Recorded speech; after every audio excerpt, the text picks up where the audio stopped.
disse que preferia estar um dia na casa de Deus do que 1000 dias em qualquer um outro lugar. Talvez os melhores lugares da sua época. Glória a Deus. Hoje, meus queridos, nós vamos estar concluindo essa nossa série de estudos. Então, até hoje, vocês foram privilegiados por estarem aqui, né, presencialmente nesse estudo. E eu brinco que se um dia, ou talvez esse dia não esteja, né, tão longe, o Senhor me levar, vocês só vão poder me ouvir. Vocês não, vocês me ouviram pessoalmente. Os outros só poderão me ouvir pelo YouTube. Então aí vão fuçar as pregações passadas, aí vão conseguir escavar profecias. Ele já estava profetizando, era o filho de Deus.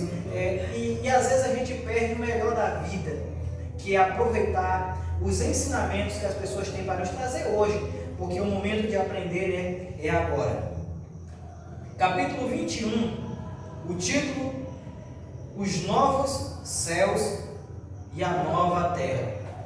Aí já no título aqui a gente pode esclarecer uma dúvida. Talvez alguém lendo aqui, os novos céus? Como assim?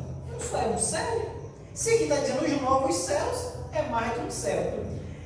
Paulo ele vai dizer que ele foi ao terceiro céu. Então aqui nós já entendemos que pelo menos 3 céus ele existe, né? Há quem diga que existe 7 céus. E nós poderíamos fazer essa divisão, galera. Vamos colocar, né, um prédio administrativo de uma grande empresa.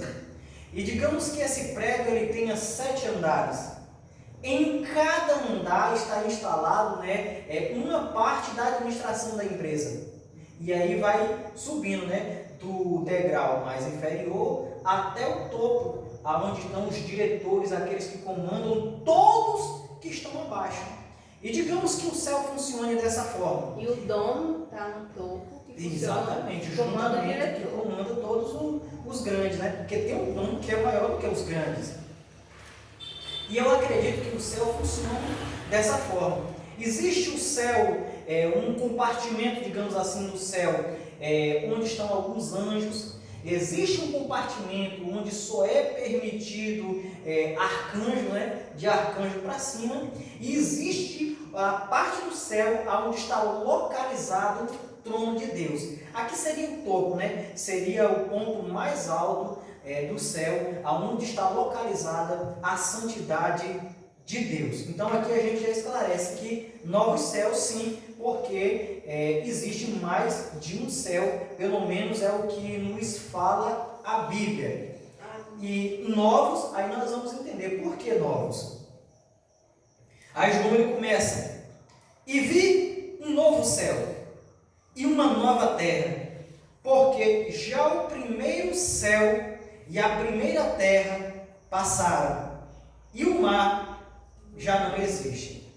Esse versículo primeiro aqui, ele já vem explicando um versículo que eu gosto muito, que já falei aqui muitas vezes. Mateus 24, 35. Passarão os céus e a terra, mas as minhas palavras não hão de passar. E aqui nós vamos ver que literalmente passaram os céus, antigos céus e antiga terra. Então, eles passaram. Então, isso passa. Mas a palavra de Deus e sua verdade, essa é permanente, essa não muda, essa é imutável, né? Essa não passa. E a prova disso é o que nós vamos concluir aqui no fechamento da Bíblia, entendendo, né, que Apocalipse é o último livro da Bíblia. Versículo 2 em diante: e eu, João, vi a santa cidade, a nova Jerusalém, que de Deus descia do céu, adereçada como uma esposa ataviada para o seu marido. E ouvi uma grande voz do céu que dizia: eis aqui o tabernáculo de Deus com os homens, pois com eles habitará, e eles serão o seu povo, e o mesmo Deus estará com eles, e será o seu Deus. E Deus limpará dos seus olhos toda lágrima, e não haverá mais morte, nem pranto, nem clamor, nem dor, porque já as primeiras coisas são passadas. E o que estava sentado sobre o trono disse: Eis que faço novas todas as coisas. E disse-me: Escreve, porque estas palavras são verdadeiras e fiéis. E disse-me mais: Está cumprido. Eu sou o Alfa e o Ômega, o princípio e o fim. A quem quer que tiver sede, de graça lhe darei da fonte da água da vida. Quem vencer herdará todas as coisas, e eu serei seu Deus, e ele será meu filho. Mas quanto aos tímidos, e aos incrédulos, e aos abomináveis, e aos homicidas, e aos fornicários, e aos feiticeiros, e aos idólatras, e a todos os mentirosos, a sua parte será no lago que arde com fogo e enxofre, o que é a segunda morte.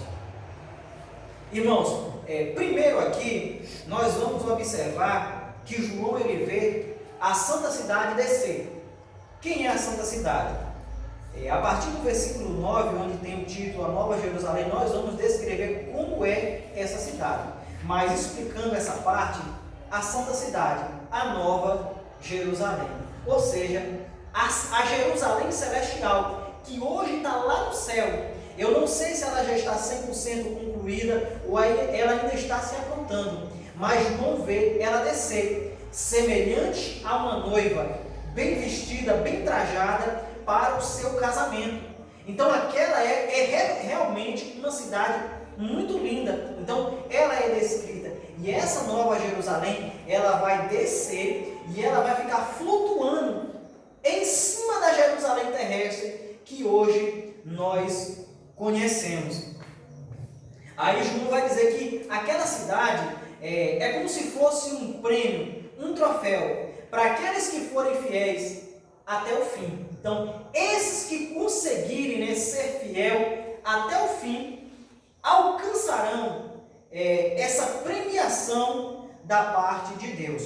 Nós vamos ver que mais na frente, aí ele vai colocar Cristo como sendo o Alfa e o Ômega.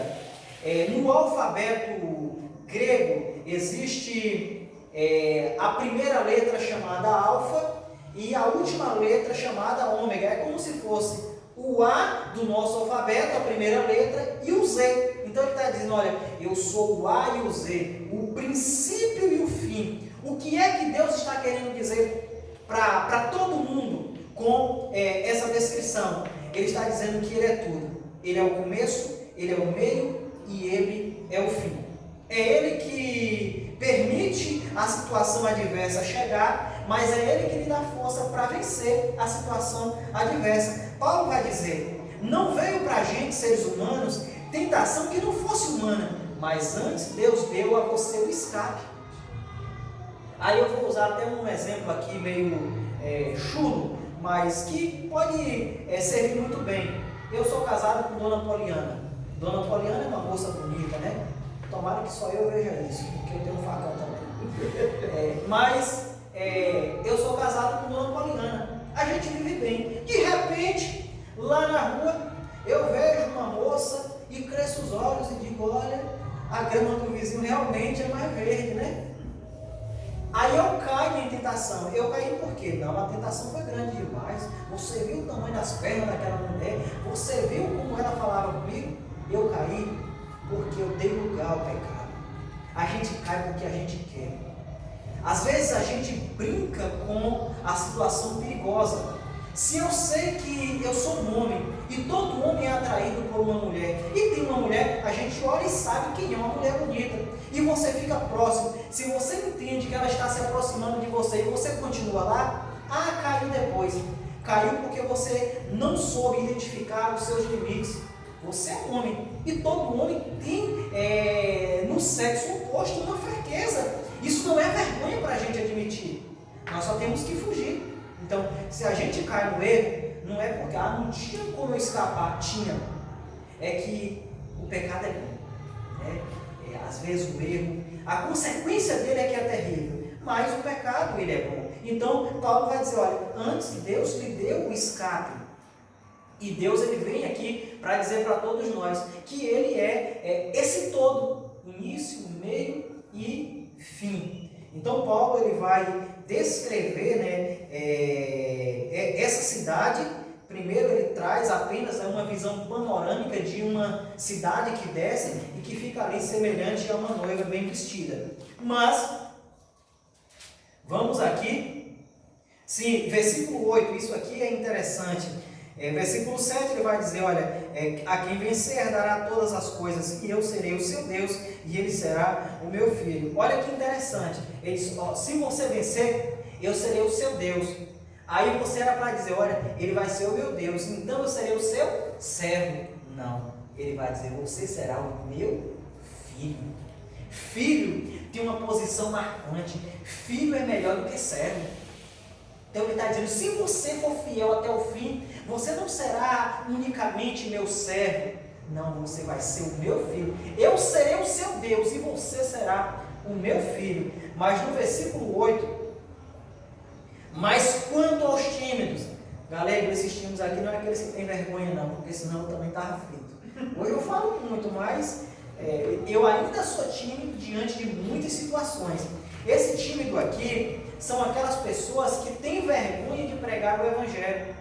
Sabe, aqueles que se envergonham de Deus?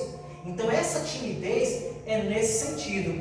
Quanto a esses, quanto aos incrédulos, ou seja, aqueles que não creem em Deus. Sabe aquele cidadão que diz que é ateu? Eu não creio em Deus, porque se Deus existe, por que acontece isso, por que acontece aquilo? No dia que alguém vir perguntar para você, olha, me prove que Deus existe. Aí você diga para ele, me prove que Deus não existe. Eu tinha um tio que era assim, meu tio morreu assim desse jeito. Desse jeito. E assim, quanto a esses, aí você vai ver, então, o que é que está esperando essas pessoas? Os incrédulos, é aquele que não crê. Irmãos, tem coisa que a gente não compreende direito. Mas tem gente que sabe, não é possível não existir um Deus. O cara crê que existe um Deus. Ele não compreende os mistérios de Deus.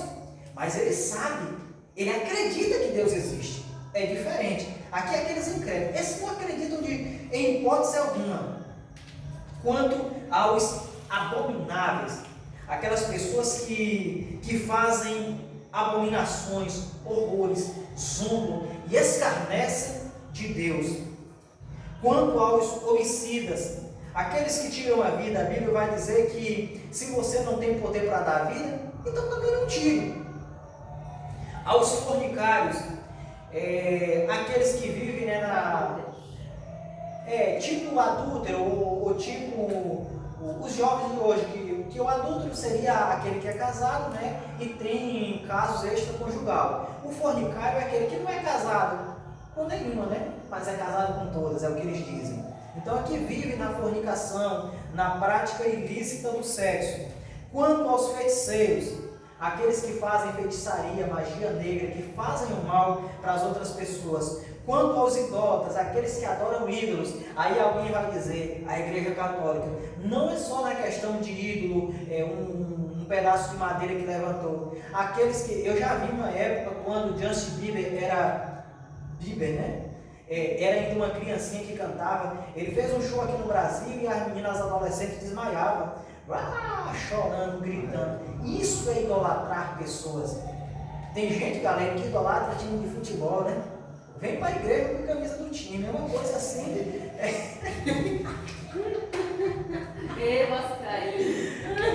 Não é brincadeira, galera. Tem gente, né, que idolatra jogadores de futebol. A gente gosta de pessoas.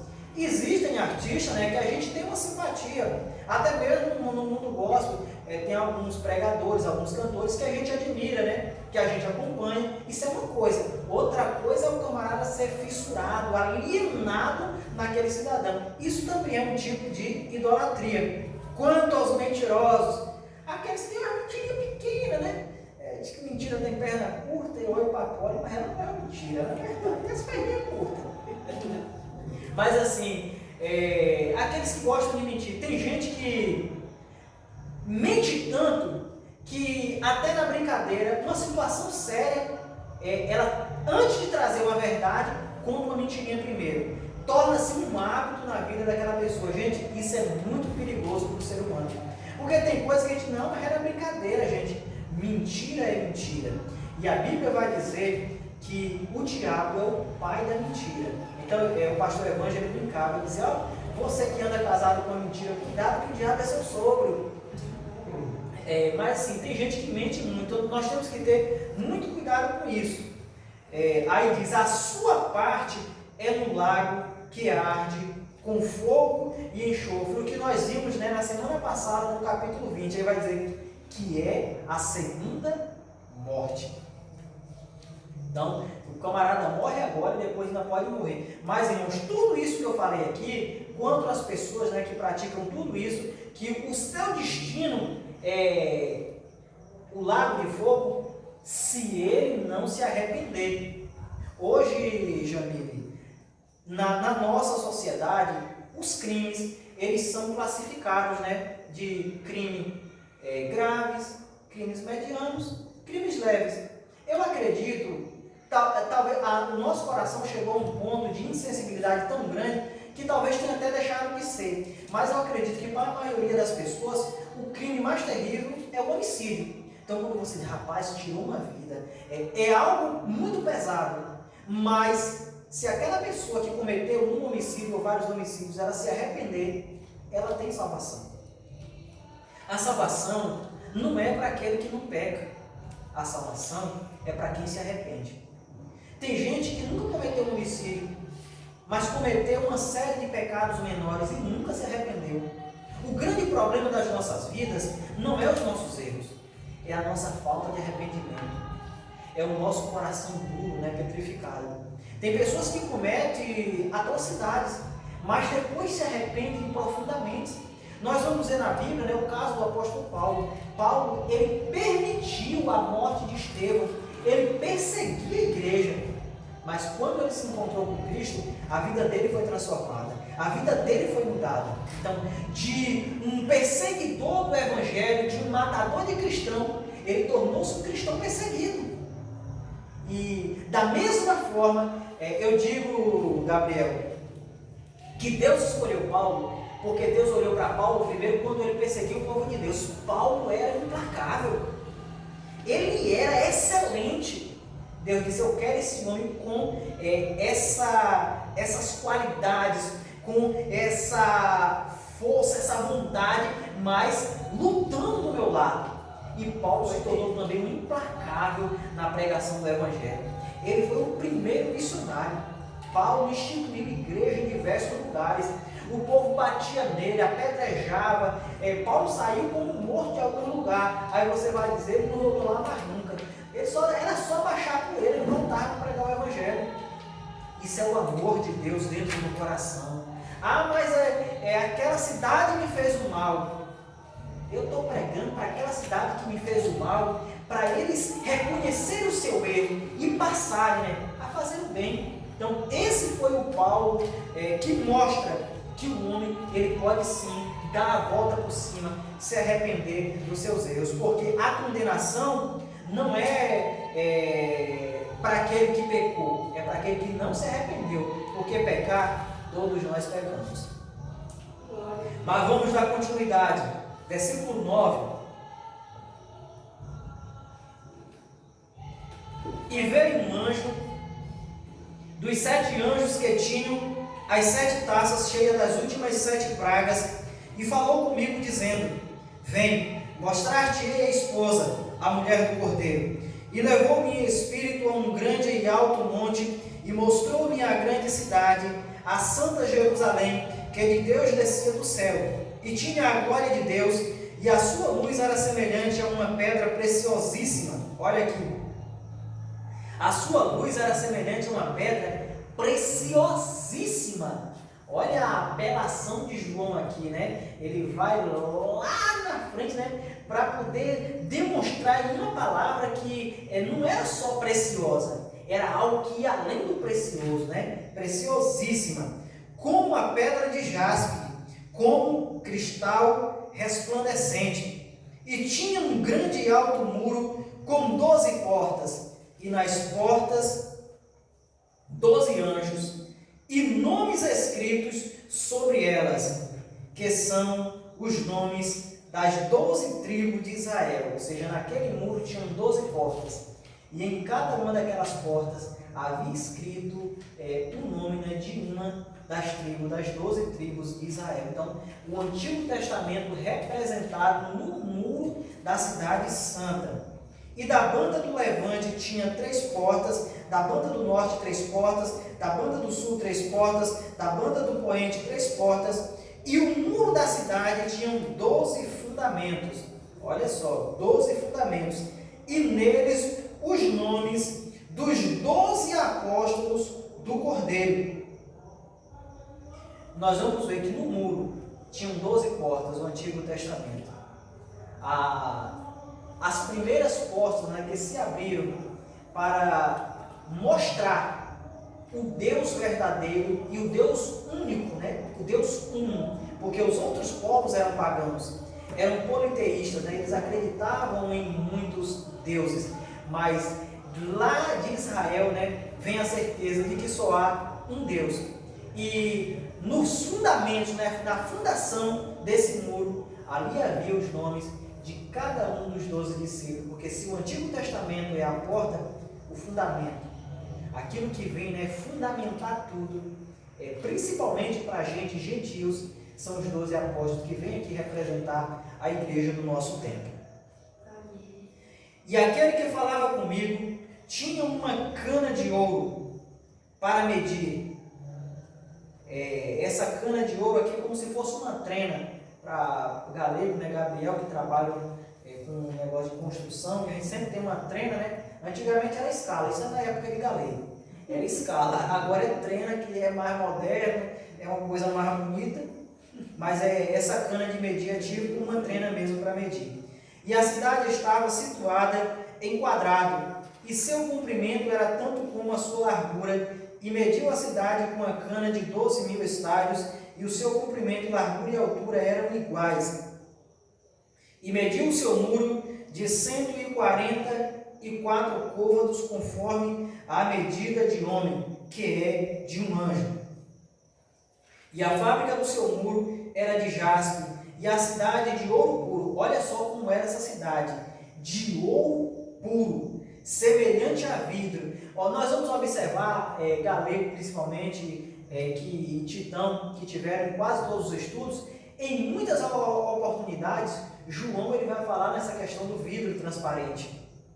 Ele vai se referir, quando ele vê o mar, quando ele vê aquele assentado no trono, ele vai dizer, é semelhante ao mar de vidro. Então ele vai utilizar muito esse termo para expressar uma beleza que talvez o nosso coração e a nossa mente não consiga compreender e externar, né, verbalmente o quanto é bonito. Então ele vai utilizar essas palavras que parece que não tem sentido, mas é justamente para dar sentido àquilo que não tem sentido, né? Tamanha é a sua beleza.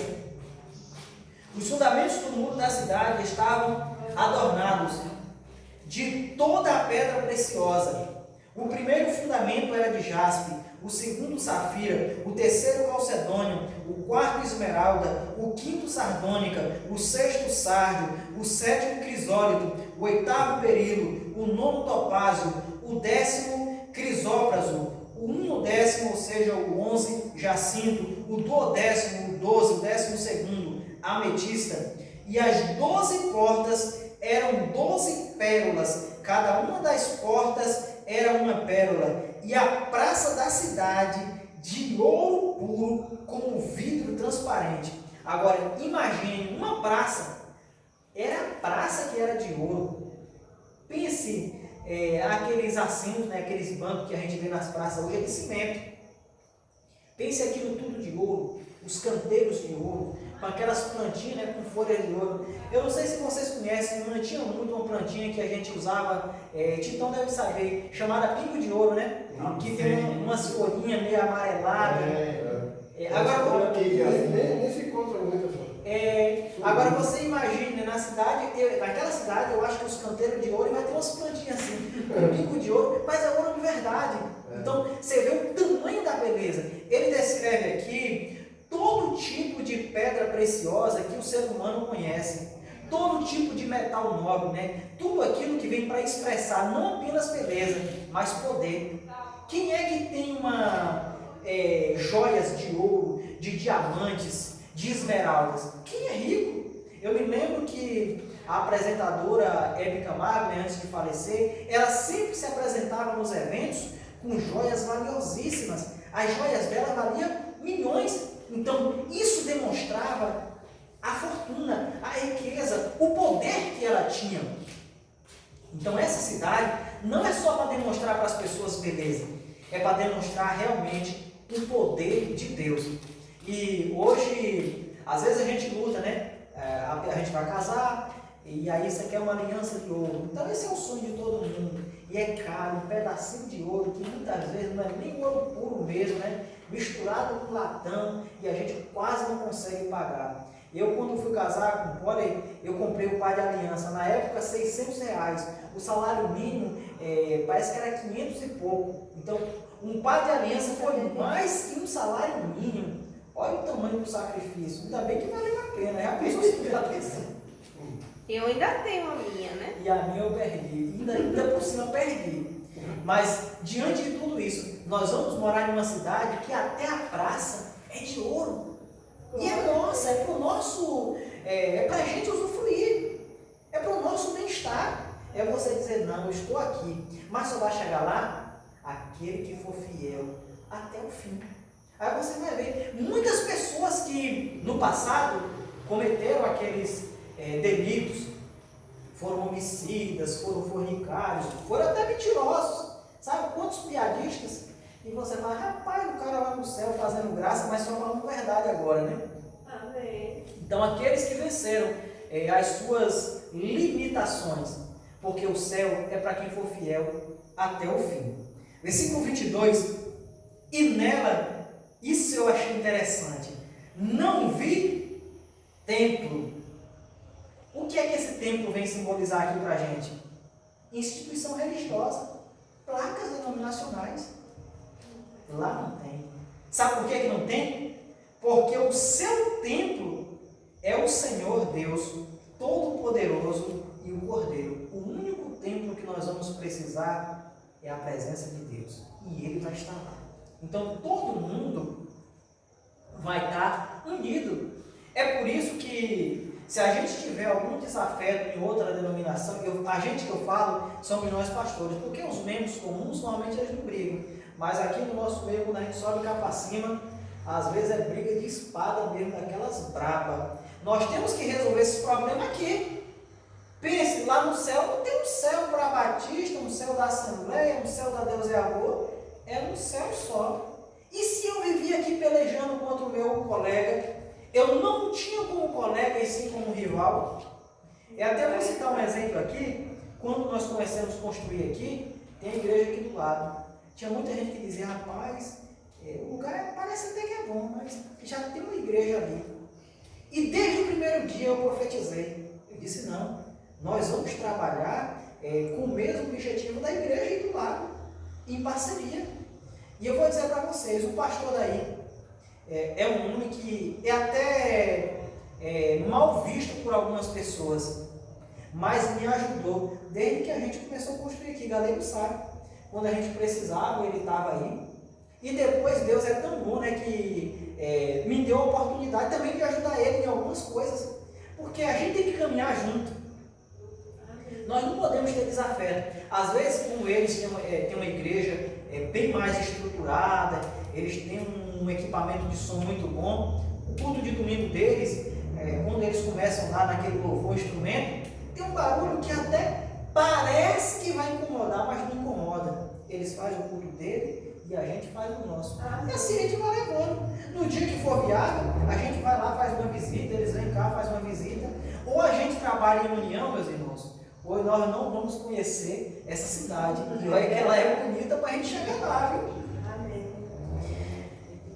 E a cidade não necessita de sol, nem de lua, para que nela resplandeçam, porque a glória de Deus a tem alumiado e o Cordeiro é a sua lâmpada. Então aquela cidade ela não precisa de um sol, porque a presença de Deus é o suficiente para iluminar toda aquela cidade. Diz que a lâmpada é Jesus. Veja que o brilho que emana, né, da presença de Deus, que ilumina tudo, não precisa de luz.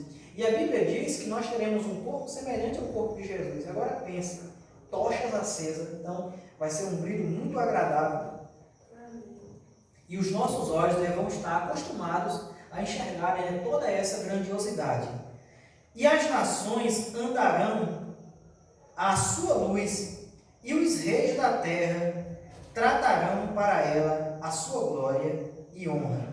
E as suas portas não se fecharão de dia, porque ali não haverá noite. E a ela trarão a glória, a honra das nações. E não entrará nela coisa alguma que contamine e cometa abominação e mentira, mas só os que estão inscritos no livro da vida do Cordeiro. Então, naquela cidade não vai entrar nada de ruim, nada de errado. Só vai chegar àquela cidade aqueles que no tribunal do trono branco, do julgamento do trono branco, encontraram seu nome escrito no livro da vida, porque aquela é uma cidade para os salvos. E serão salvos, volto a repetir, aqueles que forem fiéis até o fim. Capítulo 22. E mostrou-me o rio puro da água da vida, claro como cristal, que procedia do trono de Deus e do Cordeiro. Agora pense, um rio que nasce do trono de Deus. Ezequiel vai deixar isso de forma maravilhosa no seu capítulo 47. O trono que nasce do trono, o rio que nasce do trono de Deus. E no meio da praça e de uma e outra banda do rio estava a árvore da vida, que produz frutos, dando seu fruto de mês em mês, e as folhas da árvore são para a saúde das nações. Então, haverão na margem daquele rio árvores que vão produzir frutos de mês em mês. Aqui a Bíblia não diz se cada mês vai ser um fruto diferente, ou se é o mesmo fruto, só que em cada mês vai produzir um fruto. E esse fruto, ele vem para sanar a fome. Uma vez que a pessoa comeu daquele fruto, nunca mais ela voltará a ter fome. E diz que as folhas dessas árvores servem para a saúde das nações. E também vai dizer que esse rio está no meio da praça. E eu me lembro que, eu não sei se todo mundo aqui, se vocês conhecem Una, mas tem outras cidades que é semelhante a Una, que tem um rio, né, que corta o meio da cidade. Então, em Una, no centro da cidade tem um rio. E agora, né, o rio, né, Titão, ele divide o centro e o bairro Santa Rita, que era o bairro que eu morava, só que eu não morava próximo do rio, eu morava já mais distante, próximo da Urbs, mas existe um rio no centro da cidade, né? Corta a cidade. Naquela cidade, naquela praça daquela cidade santa, vai ter esse rio. Ele já nasce, o nascedor do rio, o rio que corta a Una, nasce em Arataca.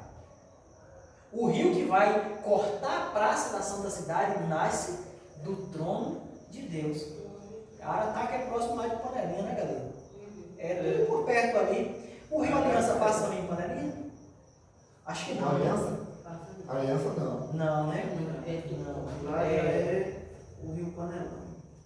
Mas são cidades, né, bem próximas ali, onde as pessoas acabam se conhecendo. Mas é muito bonito uma cidade que tem um rio. São Paulo tem um rio Tietê. Só que aí vem aquela coisa, infelizmente, o rio que corta a cidade de Una é poluído, porque o povo joga os esgotos dentro do rio. O rio Tietê é um dos rios mais poluídos do mundo, porque todos os dejetos da cidade é lançado, né, dentro das águas do rio. Mas nesse rio não haverá poluição, haverá vida, haverá saúde, haverá alimento, né? Você vê como é uma coisa totalmente diferente. E eu vou explicar o que eu comecei o capítulo.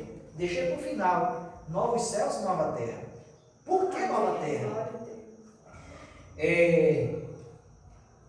E ali nunca mais haverá maldição contra alguém, e nela estará o trono de Deus e do Cordeiro, e os seus servos o servirão. E verão o seu rosto, e nas suas testas estará o seu nome, e ali não haverá mais noite, não necessitarão de lâmpadas nem de luz do sol, porque o Senhor Deus ilumina e reinarão para todo sempre. Agora imagine uma cidade onde não haverá noite. Aquele brilho é intenso e eternamente. É uma claridade que não se apaga. Ninguém sente sono. As pessoas, não é que as pessoas não sentem sono e vivem lá como um zumbi. Elas vivem felizes, elas vivem bem. A alegria é infindável. Aqui a gente diz, não, a coisa está boa, já fico preocupado, porque não dura para sempre, né? A situação boa, você está por cima da carne seca. Logo, logo eu vou estar por baixo. Lá não. Lá a coisa está boa e vai permanecer boa para todo sempre. Então, isso é o prêmio de quem for fiel até o fim. Finalizando o